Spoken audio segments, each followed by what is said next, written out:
Hey guys, welcome to my mini vlog. ಇದು Friday mini vlog.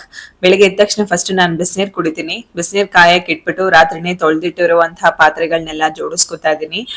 ಇವತ್ತು ಅರುಣ್ ಇರ್ಲಿಲ್ಲ, ಏನೋ ಕೆಲಸ ಇದೆ ಅನ್ಬಿಟ್ಟು ಬೆಳಗ್ಗೆ ಬೇಗನೆ ಹೊರಗೆ ಹೋಗಿದ್ದ. ಹಂಗಾಗಿ ಇಬ್ರೇ ಇದ್ವಲ್ಲ ಅಂತ ಪಾಪು ಜೊತೆ ನಾನು ಕೂಡ ಇಲ್ಲಿ ಮೋಸ್ಟ್ಲಿ ತಿಂತಾ ಇದೀನಿ. ಲೇಟಾಗಿ ಬ್ರೇಕ್ಫಾಸ್ಟ್ ಮಾಡ್ಕೊಂಡ್ರೆ ಆಯ್ತು ಅಂತ. ನಾನ್ ಡೈಲಿ ತಿನ್ನಲ್ಲ, ಸೊ ವೀಕ್ಲಿ ಒನ್ಸ್ ಅಥವಾ ಟ್ವೈಸ್ ಅಷ್ಟೇನೆ. ಯಾಕಂದ್ರೆ ಬೆಳಗ್ಗೆ ಬೆಳಗ್ಗೆನೆ ನನ್ಗೆ ಆ ಸ್ವೀಟ್ ತಿಂದ್ರೆ ನನ್ಗೆ ಅಷ್ಟು ಸರಿ ಹೋಗಲ್ಲ.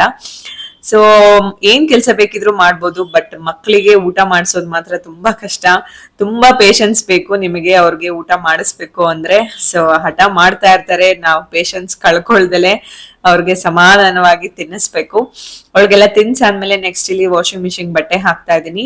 ನಾನು ಯೂಶಲಿ ಬೆಳಗ್ಗೆ ಇಲ್ಲಾಂದ್ರೆ ಈವ್ನಿಂಗ್ ಟೈಮ್ ಮಿಷಿನ್ಗೆ ಬಟ್ಟೆ ಹಾಕ್ತೀನಿ. ಮಧ್ಯಾಹ್ನ ಆದಷ್ಟು ಅವಾಯ್ಡ್ ಮಾಡ್ತೀನಿ, ಯಾಕಂದ್ರೆ ಇನ್ನೇನ್ ಸಮ್ಮರ್ ಬೇರೆ ಸ್ಟಾರ್ಟ್ ಆಗಿರೋದ್ರಿಂದ ಮೇಲ್ಗಡೆ ಟ್ಯಾಂಕ್ ಅಲ್ಲಿ ನೀರ್ ತುಂಬಾ ಬಿಸಿ ಕಾದಿರತ್ತೆ. ಹಾಗಾಗಿ ಬೆಳಗ್ಗೆ ಅಥವಾ ಈವ್ನಿಂಗ್ ಬೆಸ್ಟ್ ಟೈಮ್.